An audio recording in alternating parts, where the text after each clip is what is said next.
Arratsalde guztioi, bienvenidos esta tarde a otro de los encuentros de San Sebastián Gastronómica Live, este adelanto de nuestro gran congreso de octubre en el que estamos poniéndonos al día, estamos entrenándonos, estamos repensando todo aquello que afecta al sector. Estamos en nuestra segunda semana, llevamos ya más de 15 encuentros y con diferentes formatos.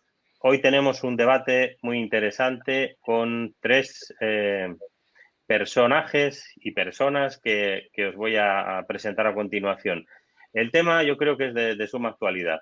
Una marca gastronómica de éxito, o sea, hay alguna, es la de la ciudad de San Sebastián, por extensión Guipúzcoa, todo el territorio histórico, una marca culinaria que se ha construido a lo largo de los últimos 40 años. Una marca que se extiende por todo el territorio. Pensemos que el restaurante de Martín Berasategui está en Lasarte, el Cano está en Guetaria y, por citar solo otro más, el Alameda de la familia Chapartegui en Hondarribía. Todo el territorio es un parque temático en el buen sentido de la palabra de la gastronomía. Es además un lugar muy singular en donde todos los formatos de la cocina estaban funcionando maravillosamente al mismo tiempo. Tenían la alta cocina con todos los grandes restaurantes triestrellados, pero también al mismo tiempo estaba el mundo de los pinchos, de los bares, de la cocina popular, de la cocina en miniatura. En los últimos años, a esa gran oferta de playa, cultura y comida que era el territorio de Guipúzcoa, la desaparición de ETA había supuesto un salto cualitativo, o ha supuesto un salto cualitativo en la cantidad de visitantes que reciben allí. Y en este momento dulce, en este momento en el que todo parecía funcionar a las mil maravillas, aunque también hablaremos de que algunos problemas había de desgaste a los que ya estaban a punto de enfrentarse, pero que de momento ahora se van a quedar ahí en el congelador. Como decía, en este momento dulce aparece el COVID, que nos afecta a todos por igual, pero quizá podemos ver en un lugar donde ya la gastronomía está tan desarrollada y un territorio singular con capacidad de gestión también en lo local, cómo se enfrentan a ellos. Tenemos para compartir esta tarde y para tratar de llegar a grandes ideas a Imanol Lasas, el diputado de Promoción Económica, Turismo y Medio Rural. Tenemos a Pedro Subijana, un revolucionario de la cocina que sigue al frente de Aquelarre y de su casa, que ya lleva, dentro de poco va a batir el récord de los hermanos Castro, es uno de los revolucionarios más veteranos. Tenemos también a Mikel Ubarrechena, vicepresidente de Hostelería de España y presidente de Hostelería de Guipúzcoa. Bienvenidos a los tres y muchísimas gracias por haber acudido a la llamada de Gastronómica Live. Bien hallado. Bueno, como vamos a estrenar formato A4, vamos a tratar y tiene las limitaciones de lo digital, vamos a ver si somos capaces, todos son gente sensata y organizada, de que nos hagamos entender sin pisarnos mucho. Y Manol, decías ayer en unas declaraciones tuyas que reconocías que el sector de la hostelería y del turismo está en shock, que en este momento hay que apostar por el turismo interno, por la promoción fuera. ¿Cuánto supone o cómo de relevante es ese sector gastronomía / turismo para un territorio como Guipúzcoa? Bueno, empiezo a dar dos números, ¿no? Dos cifras. En primer lugar, el turismo en estos momentos representa en la ciudad de San Sebastián el 15% del Producto Interior Bruto. Es el 7% del Producto Interior Bruto el sector turístico en el territorio de Guipúzcoa, por tanto 15% en la ciudad y 7% en el territorio. Y por otra parte, Guipúzcoa, Donosti principalmente, Donosti es la puerta de entrada al territorio de Guipúzcoa. El año pasado nos visitaron, vivieron con nosotros sus vacaciones más de 4 millones de viajeros, de excursionistas, de turistas, ¿no? Por tanto, mira de qué cifra estamos hablando. Bueno, pues en estos momentos todo eso cambia por completo. El sector turístico, yo lo decía ayer, ha sufrido un shock, está paralizado. Y en estos momentos, bueno, pues nos estamos volviendo a poner la camiseta para sudar, para muscular, para prepararnos en este nuevo escenario COVID, para ver cómo podemos empezar a promocionar el sector turístico, a qué es lo que le tenemos que dar, y también analizando un poco cuáles van a ser esos usos, esas costumbres, esos valores que va a tener el nuevo turista, el nuevo ciudadano también, ¿no? Cómo se va a enfrentar, digamos, a esta realidad cuando viaje, cuando tenga tiempo para el ocio, cuando quiera consumir. Bueno, pues mientras estamos en eso, mientras estamos pensando y preparándonos también para volver a recibir a ese turista extranjero, lo que hacemos es apelar al viajero local, al viajero territorial, en este caso, al guipuzcoano, para que este verano, que nos va a tocar quedarnos seguramente por casa, pues lo que hagamos es, pues últimamente yo hablo mucho de las 3 Cs, confianza en lo más cercano, confianza en lo local, compromiso individual y colectivo para quedarme, para comportarme de manera cívica, respetando todas las normas que se establecen, y en tercer lugar, consumir en la medida en que pueda en lo local. Digamos que la primera conclusión que podríamos sacar de todo lo que está ocurriendo es si el cliente, llevábamos un tiempo diciendo que tenía que estar en el centro de todo el negocio, alrededor de él tenía que girar, en este momento probablemente esto se ha convertido en una verdad mucho más grande. ¿Cómo vamos a poder entenderle y atenderle? En el caso, además de Guipúzcoa, que había recibido un aluvión tan grande de gente en los últimos años que probablemente en algunos sectores o en algunos establecimientos en concretos se había deteriorado un poco esa calidad de servicio que era característica y histórica en el caso de Guipúzcoa San Sebastián. Hombre, como en todos los sectores había también sus amenazas, ¿no? Nosotros estábamos trabajando en estos momentos con Tecnalia, el turismo inteligente, estábamos haciendo unos análisis de los datos que nos proporcionan los visitantes y los turistas cuando nos visitan. Sabemos a través de la APP, a través de las tarjetas de crédito, qué es lo que estaban consumiendo, dónde estaban consumiendo, y estamos también analizando todos esos datos, todos esos resultados de las diferentes encuestas de satisfacción que se pueden hacer pues, en los museos, en los receptivos turísticos, hoteles, restaurantes. Por tanto, algo de amenazas ya observábamos, ¿no? Y creo que en este momento, también mirando para el futuro, nosotros sí tenemos pensado cada 15 días empezar con un observatorio que estamos ya trabajando, un observatorio que vamos a poner en marcha, cada 15 días observar en estos momentos los países que van a salir, los primeros que van a salir, cómo lo están haciendo y cómo se están enfrentando a la nueva realidad turística, ver lo que están haciendo los primeros que van a salir, para luego adecuarnos, para tener también esas enseñanzas o esas buenas prácticas para poderlos aplicar. Y, en segundo lugar, nosotros también ya, poco a poco, con esos datos y con esas encuestas, empezar también a determinar qué nuevos negocios, porque todo el mundo habla aquí que nos vamos a encontrar con una nueva hostelería, nos vamos a encontrar con una nueva manera también de consumir. Por tanto, tendremos que estar también muy cercano, conociendo cuál es esa nueva realidad, cuáles son esos usos y costumbres, para adecuar nuestros negocios o para que más de un emprendedor observe que aquí hay una nueva oportunidad para trabajar el turismo o la gastronomía de manera diferente. Nadie tiene una varita mágica, pero la prospección es imprescindible en estos momentos. Miquel, tanto desde Hostelería de España como desde Guipúzcoa, ¿cómo estáis planteando, cómo pensáis que va a ser esa nueva hostelería? Que decimos no va a ser un punto y seguido, sino probablemente va a ser un punto y aparte. ¿Cómo crees que va a quedar el sector? ¿Qué cambios estimáis que se van a producir? ¿Alguna vez te he oído decir vamos a tener que empezar de cero? Sí, la verdad es que, como bien decía Imanol, inicialmente nos encontramos en estado de shock. Ha habido que renegociar alquileres, es un problema en el que el gobierno pues, no ha ayudado, hay un problema importante, mucha gente empieza a acumular ahí rentas que en el futuro pues, probablemente tendrá que pagar.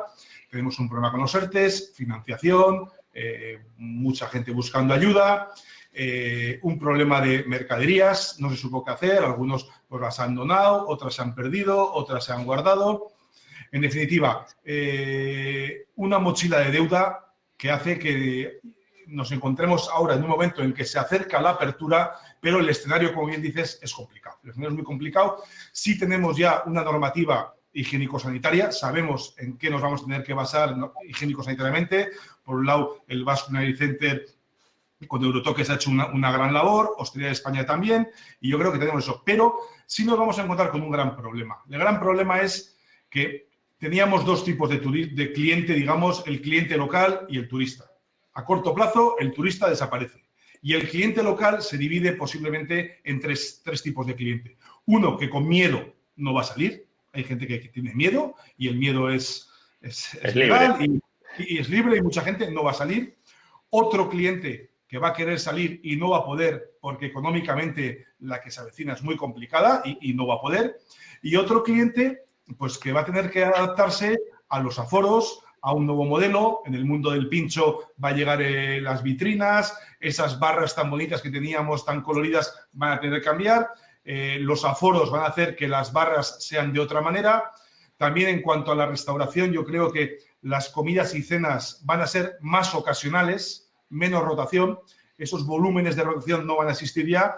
Va a ser para celebrar cosas en concreto, tema más ocasional y posiblemente sean más cortas y de menos tiempo bebiendo trago, etc, etc. Yo creo que vamos a ir a un modelo de comida y cena más corta en el número de platos. ¿Todo esto a dónde nos lleva? Pues posiblemente que en los próximos 6 meses muchos locales pues no van a poder sobrevivir, muchos no van a aguantar la travesía del desierto y van a tener que cerrar. Y los demás pues vamos a tener que adaptarnos a la nueva oferta, ver cómo deriva el cliente y luego en el medio y largo plazo pues probablemente volveremos a escenarios que ya los conocemos y los dominamos más. Yo creo que en el corto, como bien decías, es con el conocimiento que tenemos empezar de cero para tratar de llegar a 10. Nos vamos a una gestión más profesional, en general a más profesionalidad en un sector que aparentemente parecía sencillo, donde se ha ido recibiendo a mucha gente que no venían directamente del sector de la hostelería, a muchos empresarios y a muchos trabajadores que pertenecían a otros sectores y que de repente en un momento de esplendor se acercaron. ¿Vosotros consideráis eso, que va a hacer falta un poco más de solidez empresarial? El otro día lo decía Ferran Adrià y más hablando de los restaurantes, en donde en los últimos años los restaurantes creativos han tenido mucho peso desde el punto de vista de la cocina, pero que ahora más que nunca los problemas no son buenos formatos, buenos profesionales, pero hablan muchas dificultades económicas, ¿no? De liquidez y de ser capaz de manejarse en situaciones adversas. Miquel. Sí, como decía anteriormente, hablando entre nosotros, somos un sector muy fuerte. Imanol daba cifras de PIB, de macroeconomía, pero somos un sector débil, con poca musculatura financiera, con poca capacidad de endeudamiento. Y eso es lo que va a provocar pues, que en el corto plazo pues, se pase mal. También es verdad que tal vez hemos estado acomodados. Las cosas salían, hemos sido muchas ocasiones poco empresarios, hemos previsto poco el futuro y ahora nos va a tocar pues lidiar con ello, nos va a tocar estudiar mucho más los costes, los ingresos, control de gastos, evitar todo el gasto superfluo para que la travesía durante este plazo hasta que desaparezca el coronavirus o llegue la famosa vacuna o dichosa o algo así, pues vamos a tener que ir mucho más ligeros, y eso va a hacer pues eso, que surjan nuevos modelos de negocio. Tampoco hay que volverse locos. Hay gente que está actuando de forma kamikaze, yendo a por todas, delivery, esto, aquello, cojo aquí, allá. Yo creo que hemos sido buenos haciendo lo que sabemos hacer, tampoco debemos de desviarnos excesivamente. Sí, puede ser que busquemos nuevos modelos, nuevos conceptos, nuevas ofertas, nuevas formas de atraer al cliente local, pero yo creo que no deberíamos irnos demasiado de lo que sabemos hacer. Bueno, una pregunta para el que la quiera coger. ¿Está caliente como cuando sacamos la cazuela con el pil-pil del fuego, Pedro? El que quiera. El otro día Mauro Colagreco, en uno de estos encuentros que mantuvimos, el primero, el inaugural de Gastronómica Live, hablando de muchas cosas, creo que fue bastante valiente y él dijo que nos va a tocar trabajar más, a todos. En tiempo real había quejas, se hablaba de conquistas históricas, de horarios y gente a la que no le parecía bien que se hablara en estos términos. Colagreco hizo el siguiente planteamiento. Preguntad a vuestros abuelos qué hicieron después de la Segunda Guerra Mundial. Creo que con ese pensamiento hay mucha gente que podemos estar de acuerdo. Nos va a tocar arrimar el hombro a todos, ¿no? Pues sí, claro que sí. Yo creo que, a ver, eso es lo que hemos hecho habitualmente. y lo que sabemos hacer, pero también es verdad que, bueno, que dentro de nuestro sector hay unas diferencias abismales, desde pequeños establecimientos pequeñitos, bares con 4 mesitas o con 2 y sitios de distintos niveles. Pero lo que normalmente el comensal quiere es que, bueno, que lo que nosotros debíamos de pensar siempre es cómo me gustaría que me traten a mí. Y cómo me gustaría que me traten a mí es el mejor objetivo que podemos buscar para tratar a esa gente, porque vamos a tratar a la gente de nuestro entorno. Dicen cuando pase esto no sabemos ni tan siquiera si pasará. Aquí está, de momento está aquí. Y todo lo que se hacen son especulaciones respecto a este futuro. Lo que está claro es que va a haber que trabajar a menos ritmo, con menos cantidad de clientes, con todas las dificultades. Yo creo que lo que hay que dar como mucha garantía a la gente es la seguridad, que tengan la garantía de que allá donde se van a dirigir para pasar su rato de ocio. Nosotros somos todos establecimientos que nos dedicamos a hacer ratos felices a la gente. Es algo que la gente viene a pasarlo bien. Si lo convertimos en una clínica o en un hospital por todos sus montajes decorativos por causa del coronavirus, no van a sentirse a gusto. Tenemos que buscar hacer todas las normas y cumplir con esas normas y siempre intentar ir un paso por delante, primero. Y segundo, tratar a la gente con... No sé si la palabra es flexibilidad, mimo, cariño, pero en realidad es profesionalidad. Hay que tratar a la gente con todas las posibilidades y darles más abanico de posibilidades. Nosotros, por ejemplo, somos un restaurante de 3 estrellas, con un nivel, con unos precios, etcétera, etcétera, pero tenemos una segunda marca dentro de, bueno, no segunda marca, un segundo restaurante completamente dentro del mismo edificio que es el Oteiza, y ahí vamos a poderle dar un poquito más de atención y incluso de variedad de diferentes posibilidades para que la gente pueda estar en un espacio amplio, pueda tomarse lo mismo un pincho o un par de croquetas y un vino que tomarse un menú. Y el gastronómico, que lo habíamos radicalizado un poco dentro de lo que es el menú degustación obligatorio, aunque hubiese 3 opciones y teníamos mucha flexibilidad en dejar que la gente cambiase de uno al otro, etcétera. Bueno, lo que vamos a volver es un pasito atrás para volver a dar la carta.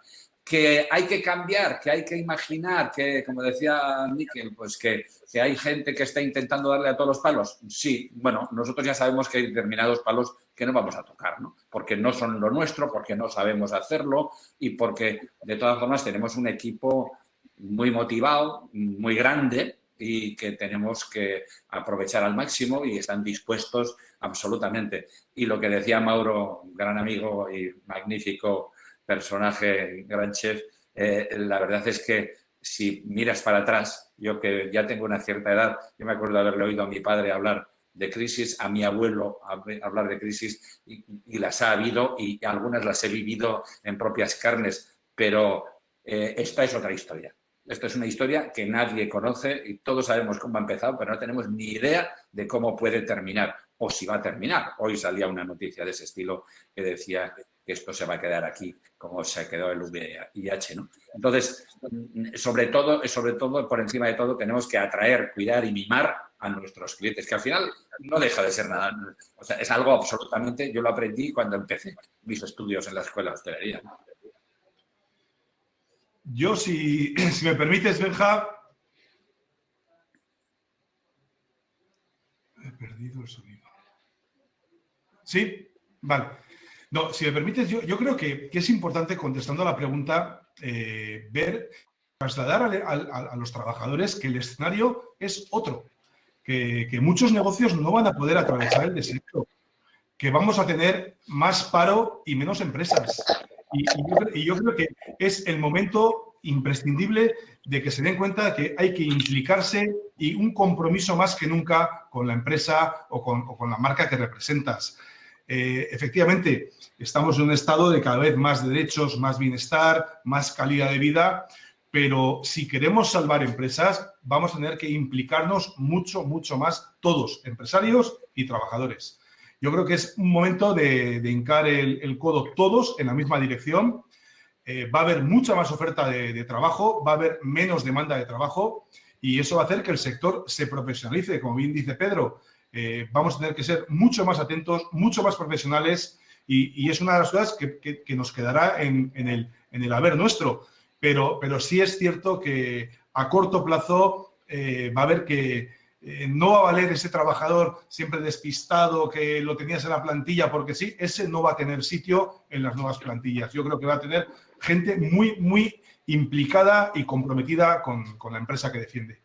Y Manol, te toca de postre en este tema. A ver. Sí, yo, bueno, igual a mí me toca, o no sé, no es porque tengo todos los números todavía en la cabeza, ¿no? Pero en Guipúzcoa, desde la última crisis hasta aquí, no hemos recuperado el número de empresas. Todavía tenemos 146 empresas menos desde la última crisis. Por tanto, esta es la realidad. Y ahora nos toca, efectivamente, volver a sudar la camiseta, a meter más horas. No hay otra, hay que meter más horas. Habrá que trabajar solamente de manera diferente, con nuevas ilusiones, en red, colaborando. Eso en Guipúzcoa hasta la fecha sabemos bien de todo eso, pero ahora más que nunca hay que apostar por la colaboración público-privada. A mí no me gusta escuchar, pero creo que Miquel a veces también tiene razón cuando dice que desde los gobiernos igual no han tenido todas las ayudas, ¿no? Y quizá también sea cierto, y quizá también nosotros desde las administraciones, que también la recaudación nos ha bajado de manera muy importante, deberemos de hacer más esfuerzos por algunos sectores. Pero es que no queda otra más que trabajar, amoldarse, colaborar. Hablaba Pedro de la seguridad, ¿no? Y es verdad que nuestros turistas, nuestros viajeros, quien nos vaya a visitar, a pasar su tiempo de ocio con nosotros, va a pedir en primer lugar la seguridad, pero también va a pedir y a exigir, como antes, una experiencia. Quiere volver a vivir experiencias, hace apuestas y por tanto va a querer también venir aquí porque aquí hay y tenemos que seguir manteniendo unos estándares de calidad, de excelencia en muchos de los servicios de nuestra gastronomía, comercio, del sector turístico. Y eso no puede bajar. Y para que eso no baje, mucho trabajo, muchas ideas, creatividad, ahora más que nunca. Hay que seguir apostando porque Donostia, Guipúzcoa, en su sector turístico, le da un valor añadido. Y para eso nos tendremos que amoldar a este nuevo tiempo. Hablábamos del cliente que está en el centro de todo esto. Decía yo que hay un momento en que creo que se ha cortado mi voz. No sé si se ha oído o no, pero bueno, lo voy a repetir y os lo traslado. Parece que en el corto plazo todos los segmentos del sector de la hostelería y turismo vamos a sufrir igual, pero una vez que esto aclare o escampe brevemente, parece que restaurantes de alta cocina, una vez que haya una parte de clientes que puedan volver de fuera, lo van a tener más fácil, ¿no? Tienen instalaciones, personal, formación, espacio. Sin embargo, uno de los modelos más exitosos de la hostelería guipuzcoana, que es el mundo de los bares y esas barras de pinchos icónicas como en ningún otro lugar del mundo, aunque después están saliendo muchas otras ciudades que copiando literalmente hasta el nombre, ¿no? El éxito de Donostiarra, pues se van tratando de abrir camino, pero sí que parece muy difícil de imaginar una parte vieja de San Sebastián en donde las barras no estén repletas y accesibles. Probablemente ese modelo de negocio es el que vaya a tener más problemas. ¿Cómo estáis pensando desde las instituciones? No sé si se puede trabajar en esa colaboración que decía Emanuel, público-privada, pero sobre todo desde lo que es la hostelería de Guipúzcoa. ¿Cómo estáis pensando que puede ser esa experiencia alternativa que se había hecho internacional y de atractivo mundial? Sí, realmente dentro de los subsectores, como bien indicas, yo creo que hay dos a corto plazo que lo van a pasar muy mal, que es el ocio nocturno, por un lado, y por otro lado el sector de los pinchos.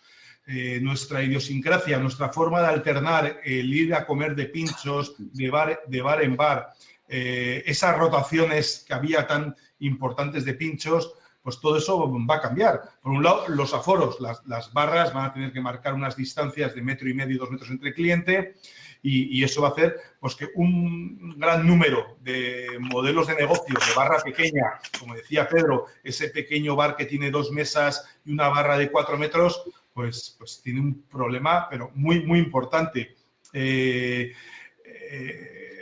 El tema de las vitrinas en los pinchos. Vamos a tener que tapar los pinchos. Yo creo que hoy en día no concibimos ninguno que podamos abrir un bar de pinchos sin que estén tapados. Sería una temeridad. Pero todo eso va a hacer que el modelo cambie. El modelo cambie y como decía, pues de la barra al cliente, pues tendrán que buscar fórmulas que sea de la pizarra al cliente, de buscar otras fórmulas de mostrar el pincho para que el cliente pues, lo obtenga. También es verdad que en la encuesta que tenemos entre los bares de pinchos nos dicen que casi el 50% de los pinchos ya salían de cocina. Hay un gran número de locales que el pincho salía de cocina y, bueno, ese va a afectarle menos en cuanto al modelo productivo, pero mucho en cuanto al modelo de aforo en las barras. Barras con los aforos que vamos a tener van a ser que sean modelos de negocio prácticamente no se pueden sostener, no van a ser sostenibles y es un sector pues que se tiene que reinventar de alguna manera, pero muy, muy, muy complicado.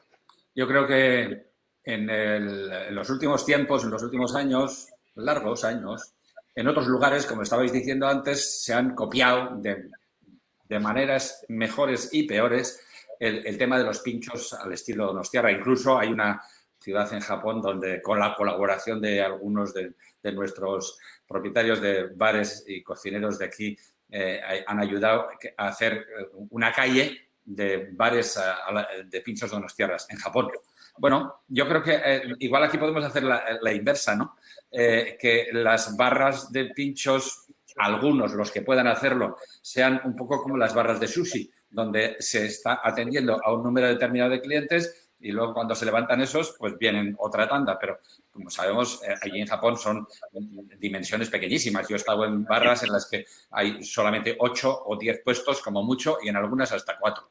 Bien. Dimensiones pequeñísimas y precios enormes. Y precios enormes. Pero te lo hacen todo de una forma tan espectacularmente rigurosa y tan higiénica y tan perfecta que, bueno, no vamos a comparar con lo que son nuestros pinchos, porque aquí estos son mucho más ricos que aquello, quieran y que no. Pero lo que sí que es verdad que habrá que hacer, como has dicho, Miquel, hacer el pincho o lo que sea, o la mini porción o lo que sea, muy al momento. Claro, ¿eso qué pasa? Que eso exige más personal y menos clientes. Por lo tanto, al final no se podrá dar por los precios que se daban. Entonces, claro, porque al final la economía está detrás de todo, en toda la gestión de esto y es uno de los graves problemas que ha habido y que hay dentro de un amplio porcentaje de negocios hosteleros, ¿no? El no tener el pensamiento, la organización, quizás el asesoramiento, porque hay empresas muy buenas para ello, de mirar el negocio como verdaderamente una empresa. A mí me hacía mucha gracia cuando venían clientes de aquí y de allá, turistas extranjeros de las otras esquinas del mundo, les enseñabas un poco el restaurante y algunos también aquí. Y les enseñas el aula de cocina, les pasas dentro de la cocina, ven que hay un montón de gente en la sala, la bodega, el tal, el cual. Y dicen, oye, esto es como una empresa. Digo, ¿cómo que cómo? ¿Cuántas empresas de ese número de trabajadores hay? Es que al final es eso. Hay una percepción de que esto es otra cosa. Yo me acuerdo cuando en mis primeros tiempos, cuando yo buscaba financiaciones y apoyos y ayudas, en los tiempos primeros míos, y no estábamos contemplados ni como industria, ni como comercio, ni como nada. Era la hostelería, que era como casi el hermano menor o el hijo pródigo, ¿no? Estoy leyendo aquí a muchos de las personas que nos siguen desde el gran Bilbao, el maravilloso Bilbao, dicen algunos, no sé si es porque estamos aquí entre guipuzcoanos, pero también México, Chile, Rusia, Ecuador, Colombia. Dicen, vosotros sois nuestro ejemplo. Vosotros sois nuestro ejemplo. Y hay muchos saludos para todos, sobre todo para Pedro.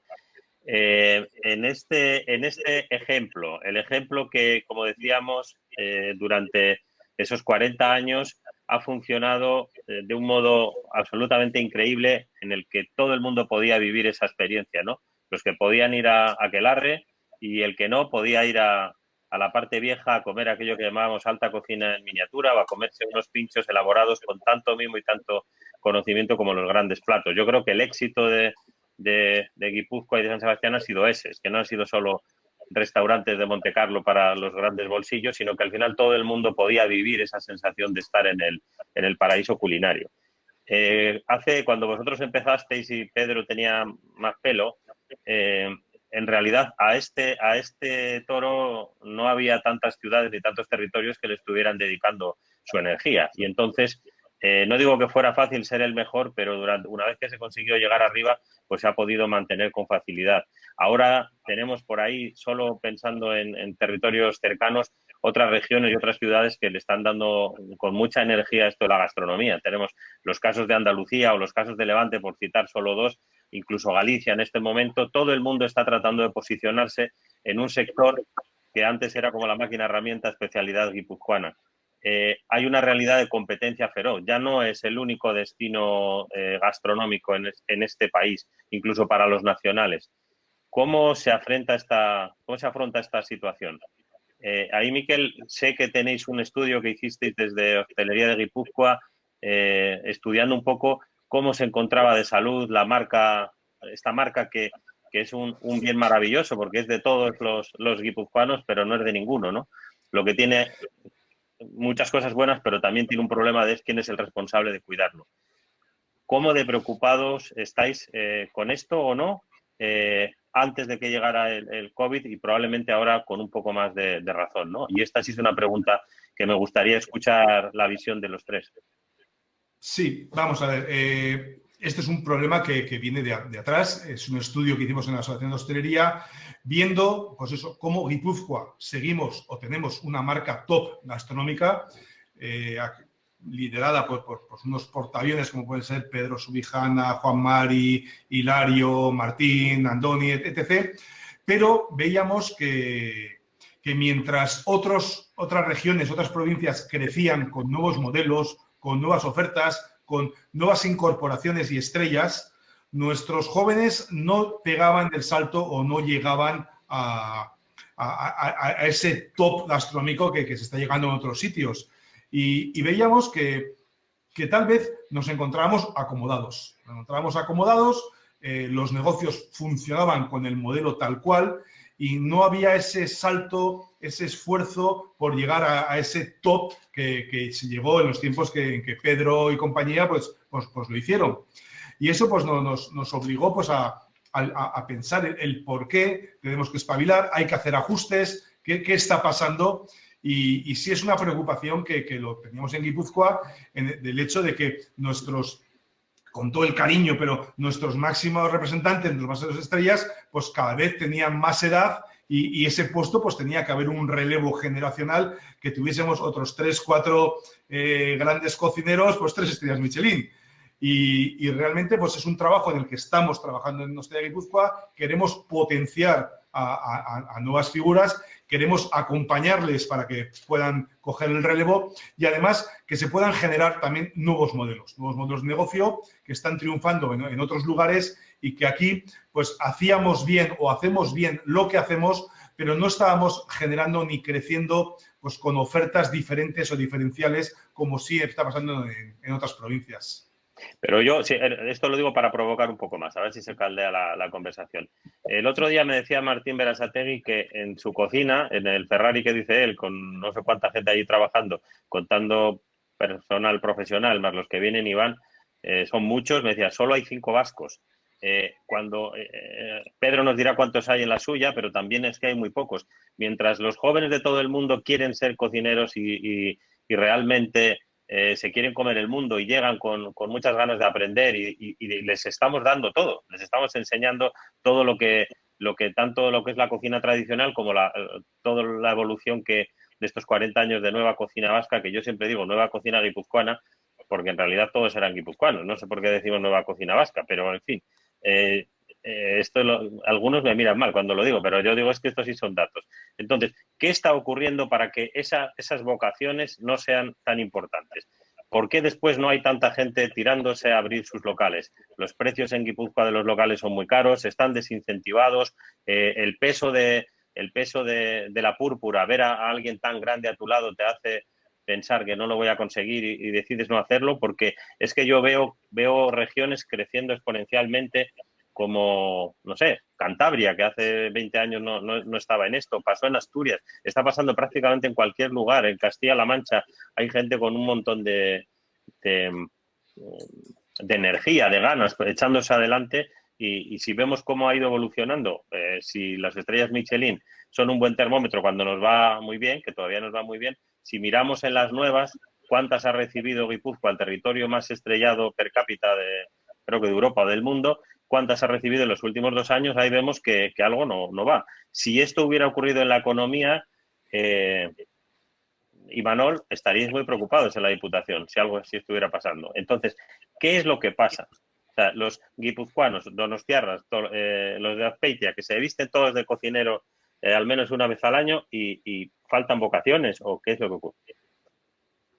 ¿Quién tiene que contestar? Los que queráis. Yo eso lo he provocado y ahora ya... Bueno, sí, hay muchos conceptos.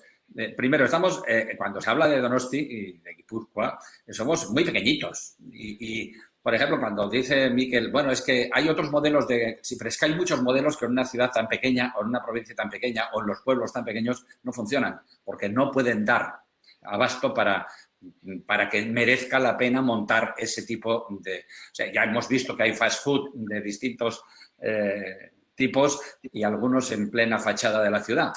Pero, en fin, bueno, yo creo que lo que sucedió y el que no haya relevos, que no haya gente que esté dispuesta a, vamos a poner entre comillas, sacrificarse, porque evidentemente esto es una pasión que o la tienes o no la tienes. Intentar infundirla en alguien, bueno, Luis Irizar fue capaz de infundirnos a unos cuantos muchos, tanto aquí como fuera de aquí, ese venenillo, pero yo creo que no es fácil.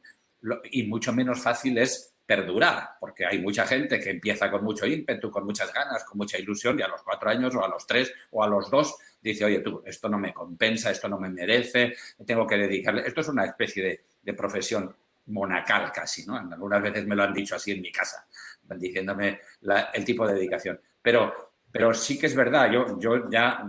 La primera vez que yo coticé a la Seguridad Social fue hace 53 años y Aquelarre cumple este año 50 años. Entonces, aguantar y resistir es porque tienes esa pasión, tienes esa ilusión y luego también porque vas acumulando conocimiento y a mí esas teorías de que hay que cambiar de profesión y que hay que estar dispuesto a tal, bueno, pues a mí no me han convencido nunca. No son, porque pienso que una vez que sabes mucho de una cosa, ¿para qué vas a empezar de cero en otra? Porque no vas a dar el mismo rendimiento, ¿no? Pero sí es verdad, en mi cocina también hay poca gente de aquí, pues igual hay 5, me parece, en este momento, en la cocina, en la sala sí también, hay algunos más también, pero hay mucha afluencia de gente de fuera que viene a trabajar con nosotros para meterlo en su currículum, ¿no? Pero la continuidad, el hecho de que vengan otras generaciones, hay generaciones muy buenas, hay gente muy buena, que algunos han trabajado con nosotros, otros no. Martín, que estabas diciendo que intervino el otro día muy bien, es una máquina de parir gente y hacer... Este es un poco quizás como lo que fue Luis Irizar en sus tiempos, en inocular el venenillo y la ilusión para hacer equipos, pues este es un fenómeno así, ¿no?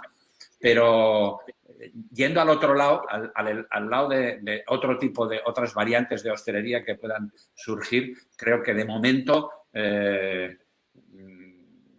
está muy complicado y va a estar muy complicado. Lo que tendríamos que intentar es que resistan los más posibles de los que hay y se aprieten los machos para dar el do de pecho y para dedicarse al 100% con todas las ganas y con toda la ilusión. Y si no, bueno, pues que se dejen llevar. Imanol. Bien cierto es que Guipúzcoa, Euskadi, en estos momentos es una de las sociedades más envejecidas que hay en el mundo, al par casi que Japón, ¿no? Que hablábamos además de ellos. Y bien es cierto también que ese carácter emprendedor, que también ha sido unas características de la sociedad vasca, pues que ha ido a menos, vamos a decirlo todo. hay un cierto agotamiento. Observamos también que hay muchas empresas familiares que las siguientes generaciones no quieren asumir el negocio y la responsabilidad de llevar un negocio de este tipo, de hacer un restaurante o un bar siquiera, ¿no? Hay un cierto agotamiento, no hay ese valor del esfuerzo del emprendimiento que comentaba anteriormente, ha ido a la baja. Es también unas características de sociedades, bueno, pues como la nuestra, donde hasta la fecha también pues es opulenta, no hemos tenido grandes problemas, pero creo que otra vez el COVID y este tipo de crisis nos vuelven a amenazar y nos vuelven a azotar para que volvamos a coger el músculo y ese carácter y esos valores, volver un poco a nuestros orígenes para emprender. Es verdad que nosotros tenemos aquí una de las mejores universidades, el Basque Culinary Center está ahí, que creo que está haciendo un gran trabajo en recoger todo ese know-how.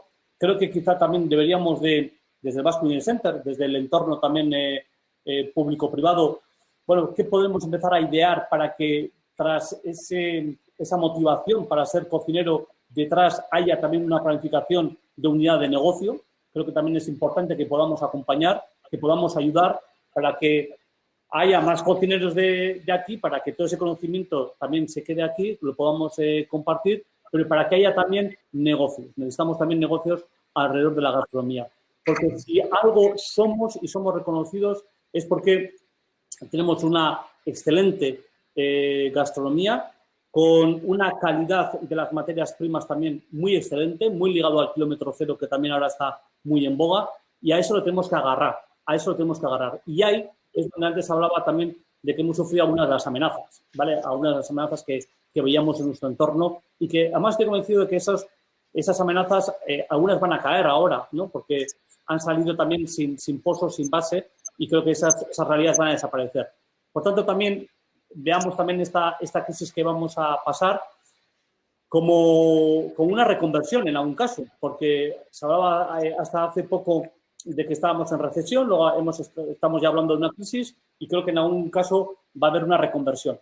Bueno, yo no sé si vamos a vivir una reconversión en el sector hostelero, ya se prevé que van a cerrar algunos cuantos, pero yo sí veo que esa experiencia, esa vivencia que hablábamos anteriormente, algo habrá que idear, pensar para que nuestra cocina, en este caso, se sirva de manera diferente, se viva de manera diferente y ahí, espero, salgan nuevas unidades de negocio, nuevos negocios con nuevos cocineros y esperemos que sea cocina vasca o guipuzcoana en Donosti y Guipúzcoa. En otros sectores sí que se han encontrado fórmulas, ¿no? En el ámbito de las nuevas tecnologías, los viveros de empresa, el apoyo, el acompañamiento de los jóvenes emprendedores hasta que pueden rular por sí solos, ¿no? Quizá en este sector todo ha quedado precisamente porque no se ha visto siempre con ese foco de que son realmente empresas tan valiosas como las otras. Al final siempre era un valiente como lo fue Pedro, que al final arriesga su dinero y trata de salir adelante. No han estado muy guiados, no hay muchos programas de ese tipo, ¿no? Es verdad que hay iniciativas. El Diario Vasco tiene también los premios Talento Gastro. Estamos visibilizando un montón de caras que todavía no son suficientemente conocidas, pero sí que desde el punto de vista público parece que puede haber alguna herramienta de acompañamiento en nuevos negocios como los ha habido en otros sectores. Y sobre esto también quería añadir, el otro día anunciasteis un plan de impulso para turismo hostelería en Guipúzcoa. Si no me recuerdo mal, hablabas de como 2,5 millones de euros. ¿En qué va a consistir y cómo vais a invertir ese dinero? Que no sé si es mucho o es poco, pero... Bueno, pues desde el punto de vista de la Diputación es poco dinero porque tampoco tenemos competencias en lo que es el sector turístico como tal, ¿no? Tenemos más recursos o más competencias en lo que es industria o primer sector. Pero fundamentalmente el plan anticrisis, que está también por ahí colgado en la red y si alguno quiere pues yo le pasaré, pero el resumen de los ejes y programas buscan fundamentalmente, en primer lugar, proteger al sector turístico. El sector turístico en Guipúzcoa todavía es un sector no muy maduro. Digamos, el boom del sector turístico lo hemos vivido en los últimos años. Por tanto, eso que se ha construido, todos esos receptivos turísticos que tenemos entre nosotros, por ejemplo, pues empresas de guías turísticas, ¿no? Que se han ido profesionalizándose los últimos años. Bueno, pues todo eso que hemos ido aprendiendo no lo podemos dejar ahora caer. Por tanto, queremos proteger todos esos negocios que se han ido creando, aunque no tengan ahora mismo actividad, pero cómo los podemos mantener. Por tanto, en primer lugar, proteger, medidas, programas, ayudas para proteger. En segundo, prepararnos para esos entornos seguros. Estamos trabajando pues, con la asociación, con el Basque Culinary Center, en esos protocolos, y vamos a sacar también dentro de poco una ayuda y una financiación para que todas esas inversiones que están haciendo todos esos negocios, para que cuando abran sus negocios tengan esos entornos seguros, que están haciendo muchas inversiones, están haciendo también apuestas por la tecnología, cosa muy importante, en tablet, bueno, pues para los menús, etcétera. Bueno, pues para sufragar todo eso, o una parte por lo menos, estamos trabajando con ellos. Por tanto, el segundo eje, preparar. Y la tercera es promocionar. ¿Qué nuevas actividades tenemos que llevar a cabo con el sector turístico, siempre en colaboración, para promocionar el territorio? ¿Cómo está preparado el territorio para recibir a los turistas del futuro? ¿Qué les podemos proporcionar? Está claro que la seguridad en primer lugar, pero ¿qué otros incentivos, qué otros atractivos para volver a atraerles a Donostia y a Guipúzcoa, ¿no? Porque va a cambiar. Y esta es una de las cuestiones que a mí personalmente más me preocupan. No sé con qué turista me voy a encontrar. Sé que vamos a cambiar todos nuestros hábitos, consumos, valores. Vamos a cambiar todos, un poquito siquiera. ¿Cómo va a ser ese? Por tanto, nos tenemos que adaptar y promocionar a ese nicho, a esas personas que quieren venir con nosotros, a conocernos o a pasar un tiempo con nosotros. Bueno, vamos a cambiar un poco de tercio. Ya vamos 46 minutos de conversación. Estamos ya enfilando la última recta. Me gustaría hablar de territorio, me gustaría hablar de producto, de productores, de identidad. Pero hay por ahí varias preguntas que antes de que nos enfrasquemos en este nuevo tema me gustaría haceros. Pedro, hay varias preguntas de distintos lugares de la geografía que vienen a contar básicamente lo mismo. Tengo un restaurante pequeño, familiar, he recortado las mesas. ¿Qué hacemos? Ponemos una carta pequeña, damos producto del día, evitamos las cartas. Hay también muchos pequeños empresarios. Esta pregunta también para Miquel dice, entendemos el restaurante como forma de vida, restaurantes familiares, no solo como un gran negocio. Si esto es así, podemos tener salidas. Estas preguntas para vosotros dos y después vamos a hablar de producto.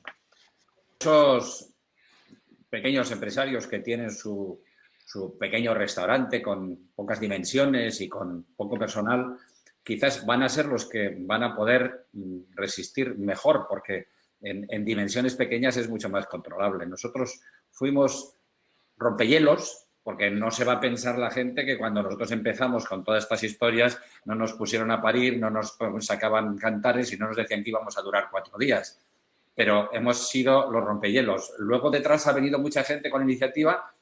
También en las crisis anteriores se le ha incitado a todo el mundo a convertirse en empresario, en hacerse autónomo, y ahora los autónomos, los pobres, están todos machacados, ¿no? Yo también soy autónomo. Pero yo creo que ahora se ha congelado el mar otra vez. O sea que los que vienen ahora tienen que ser los nuevos rompehielos. Y quien tiene ese negocio pequeñito y le gusta, está metido en familia, está él, su mujer, su prima y su tía, yo creo que lo tienen bastante más posible.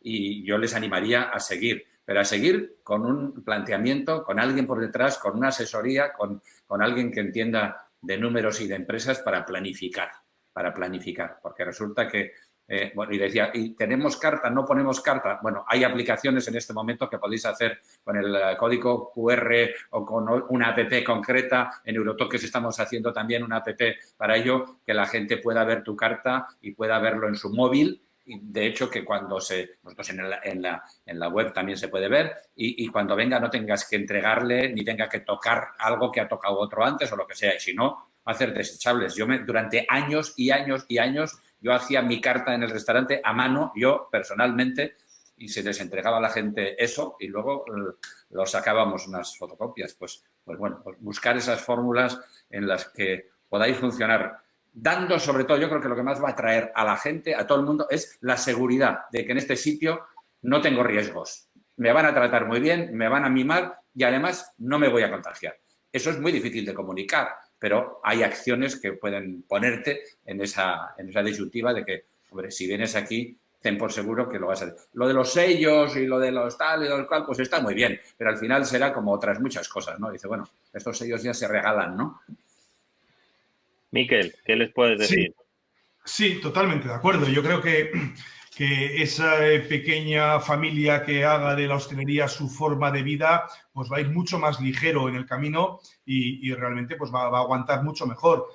Si además eso lo acompaña de planificar bien el escenario económico, controlar bien los gastos, aprender a escandallar, hacer cartas más rentables. Yo creo que es importante aumentar lo que se pueda el margen, porque vamos a tener menos rotación y si sabemos controlar bien los márgenes, si profesionalizamos el sector, si hacemos pequeños ajustes en el modelo de negocio, yo creo que va a haber oportunidades. Va a haber oportunidades de crecer y esa gente es la que probablemente, pues si tiene pasión, yo estoy seguro que con pasión y sin grandes cargas y con la mochila ligera, pues yo creo que va a llevarlo bastante mejor que los grandes negocios con plantillas muy, muy amplias y con modelos de negocio pues que van a tener que renovarse mucho más que ese pequeño negocio.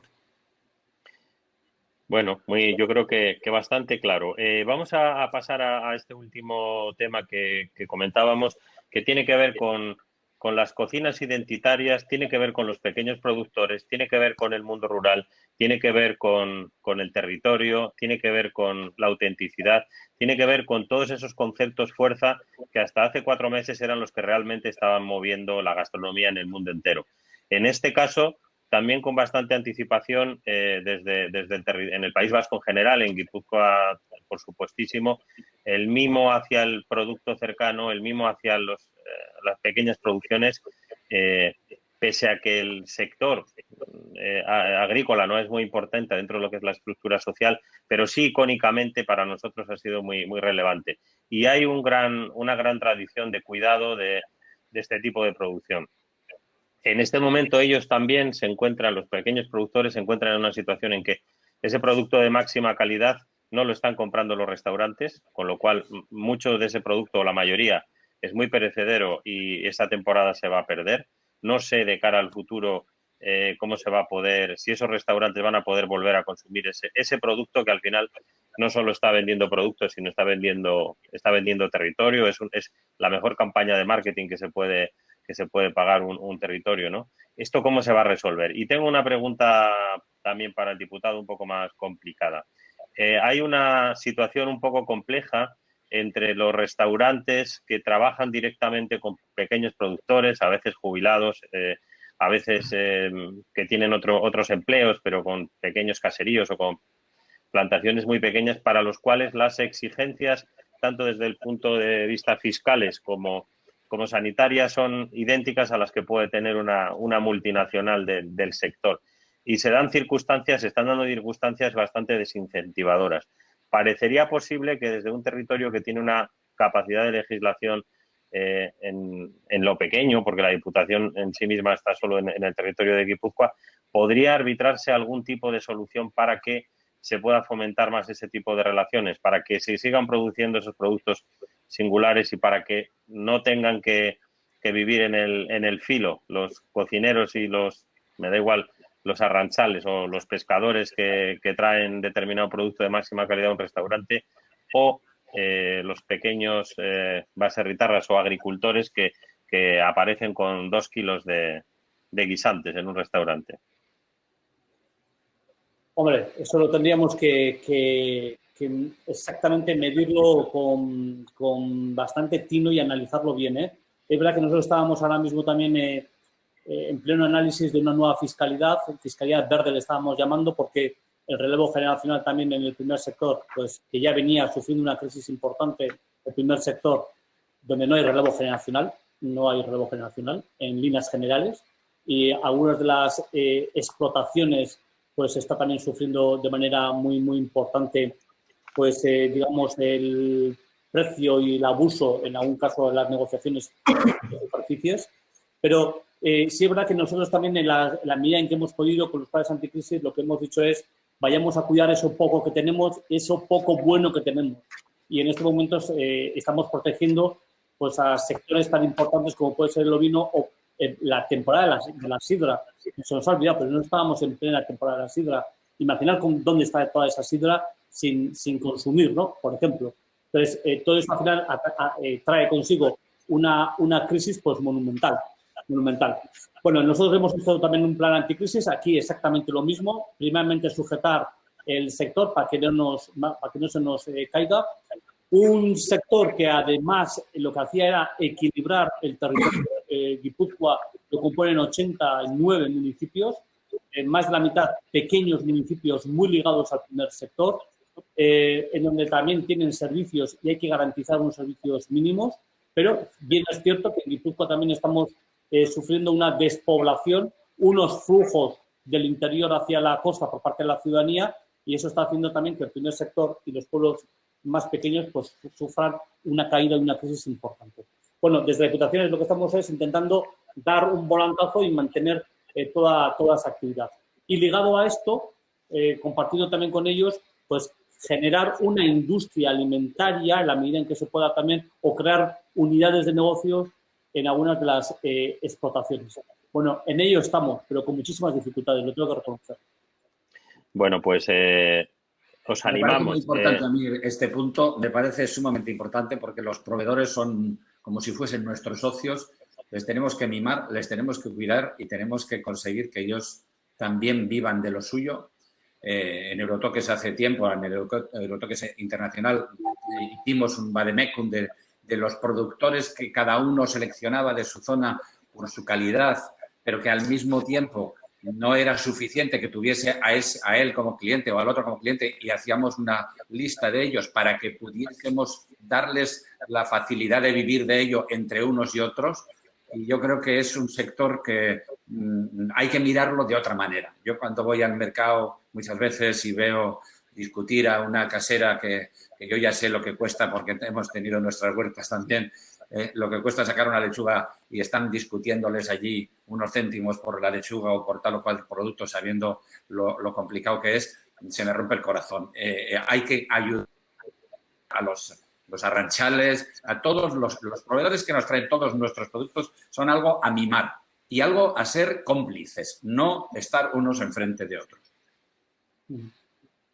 Miquel, sobre este tema, ¿alguna opinión? Sí, acabando con este tema, decir que efectivamente que la base de nuestra gastronomía y de nuestro éxito es el sector primario. Yo creo que el producto es a partir de donde crecemos y damos valor. Los grandes cocineros le dan un valor de una manera o de otra, pero es a partir de producto.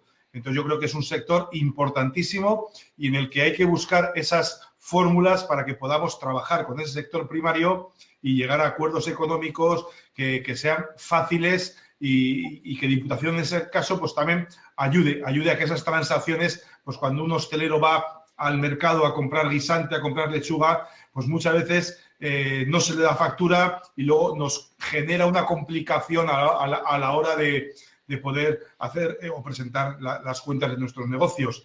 Yo creo que hay que buscar fórmulas para que accedan y podamos acceder a ese producto de una manera pues más fácil y que no nos pueda generar también problemas a la hora de luego pues, hacer las declaraciones y nuestras contabilidades. Hay que crear fórmulas más simples y más sencillas y más fáciles, menos burocráticas, para que pequeños, como has dicho antes, un jubilado, una persona que va a recoger setas, que hace cualquier otro trabajo en su huerta y tal, pudiese de una forma sencilla y no onerosa encima poder vender aquel producto, pero de una forma legal. Es decir, si estamos hablando de imaginación, pues que también la administración utilice la imaginación. Bueno, yo creo que estamos en una sociedad en la que en los últimos años hemos vivido todo el tiempo utilizando la expresión discriminación positiva, ¿no? Hemos tratado de encontrar herramientas para los distintos, para que pudieran también encontrar su espacio y su desarrollo social. Hemos cumplido una hora de charla, más de lo que nos habíamos comprometido. Está muy interesante, podríamos seguir alguna más, sobre todo si ahora Pedro repartiera algo para picar y unas buenas cosas de chacolí, pero bueno, como va a tener que ser así a palo seco, pues lo vamos a ir dejando. Curiosamente, de nuestros acompañantes esta tarde, hay un planteamiento absolutamente positivo y creativo teniendo como tenemos un representante público, un político, lo normal es que este chat estuviera lleno de este tipo de frases con las que uno se queda tranquilo y relajado. Y sin embargo ha imperado un civismo muy superior al que yo pensaba que íbamos a tener. Eso que lo sepas. Has estado muy bien o muy valiente, pero no te han dado nada de cera. Solo hay una pregunta que ya como... bueno, es una expresión, en realidad, una opinión más que una pregunta, que te la voy a contar, es la única, ¿eh? Y a partir de ahí hacemos un último turno, minuto del oyente cada uno para que podáis cerrar este debate. Dice, soy cocinero, se llama Magín López José Miguel, soy cocinero y estoy de acuerdo con lo que estáis hablando. Y reconozco que tendremos que hacer más horas y ser más flexibles, menos vacaciones, etcétera. Pero no he escuchado nada de tener menos vicepresidentes, menos ministros, menos diputados. ¿Tienen previsto recortar también y hacer más horas? Este ha sido el único y en un tono bastante, como vemos, bastante serio. Bueno, lo cuento un poco en tono de broma. Por el orden que queráis, yo creo que nos cierre Pedro, el maestro. Y si quieres, Miquel, empiezas tú. Empiezo yo. Bueno, yo creo que es momento pues de no correr, de reflexionar y, en definitiva, pues de la oportunidad de plantar las bases pues para que en el medio y largo plazo podamos volver a generar riqueza, a generar empleo y a volver a llegar a los niveles que teníamos antes de la pandemia. Yo creo que aprovechando las oportunidades que va a haber de crecer, de nuevos modelos de negocio, de modelos más disruptivos, puede hacer que Guipúzcoa vuelva a liderar el panorama gastronómico a nivel estatal y también mundial y apuesto por ello. Yo creo que es un momento en el que nos va a dar un pequeño empujón para que tanto jóvenes, mayores como diferentes modelos, pues hagamos eso, seamos más disruptivos, nos peguen un empujón y salgamos para adelante con más fuerza. Y Manol. A ver, yo creo que la Administración también tendrá que hacer sus propios deberes, se tendrá que adecuar, por supuesto que sí. La Administración, además, en estos momentos tiene también una oportunidad de oro porque, como muchas empresas, vamos a tener muchísimas jubilaciones. La Diputación Foral de Guipúzcoa aproximadamente se va a jubilar el 50% de la plantilla, no digo más. Eso significa nuevos departamentos, nuevas competencias en los funcionarios. Se va a trabajar de otra manera diferente y solamente habrá que atender también a otras realidades. Por lo tanto, la Administración tendrá que hacer. Yo no sé si es una cuestión de menos políticos o más políticos. Eso, mira, cada uno tendrá su propia opinión. Yo lo que digo es que los que estamos en estos momentos en Guipúzcoa, te puedo asegurar que estamos trabajando duro. Y además no lo estamos trabajando solos. O sea, y yo lo sabe Miquel, yo lo sabe también Pedro, ¿no? Estamos trabajando, y no hay más que vernos también en la calle, porque al final vivimos todos, esto es muy pequeñito, estamos todos los días con empresarios, con emprendedores, con sindicatos, con hosteleros, con comerciantes, intentando sacar al país adelante. Creo que tenemos además un país sólido, fuerte, que ha salido de peores y casi siempre de las recetas de épocas pasadas aprendes algo. Y si algo hemos aprendido en Guipúzcoa es que juntos, si vamos juntos, si colaboramos y trabajamos en red, si hay confianza, si nos comprometemos, vamos a salir lo antes posible. Entonces, de esta película al final es ser o intentar ser los últimos en entrar en crisis y ser los primeros en salir. Y en ello estamos, ¿no? Y yo creo que esta es la receta, que somos fuertes si trabajamos juntos. Maestro, postre y final. Bueno, es verdad, yo estoy mucho en contacto con las instituciones cercanas. A mí me gusta que la gente sepa lo que hay en su derredor y que no me vengan con normas y con historias desde lejos que no están en el día a día. Va a haber que trabajar mucho, se ha dicho y se ha repetido, y va a haber que trabajar mucho con ilusión y compasión, pero sin saber muy claro hasta cuándo, ni cómo, ni de qué manera. Pero que me expliquen a mí con las burocracias y con las historias que últimamente nos han atenazado, a ver cómo se va a meter muchas horas. Bueno, pues esto ha sido todo. Terminamos aquí con la generosidad de nuevo de estos tres guipuzcoanos que han vuelto a contar lo que están pensando, lo que van a hacer y cómo salir. Lo mismo que desde hace 40 años han venido contando y explicando la fórmula. 3 guipuzcoanos y medio, porque yo estoy ahí en la muga. Así que nos despedimos ya. Hoy ya, mañana tenemos a Nando Yubain, Viviana Varese por la tarde. Como siempre, este vídeo y todos los demás disponibles en unas horas en la web de Gastronómica. Bienvenidos todos a este aperitivo digital de San Sebastián Gastronómica. Nos vemos mañana, estáis todos invitados y gracias a los tres por vuestra sinceridad y por haber apostado por torear de verdad. Y felicidades a vosotros por esta iniciativa que para que estemos entretenidos en casa nos viene como Dios. Muy bien. Vale, Vale, agur.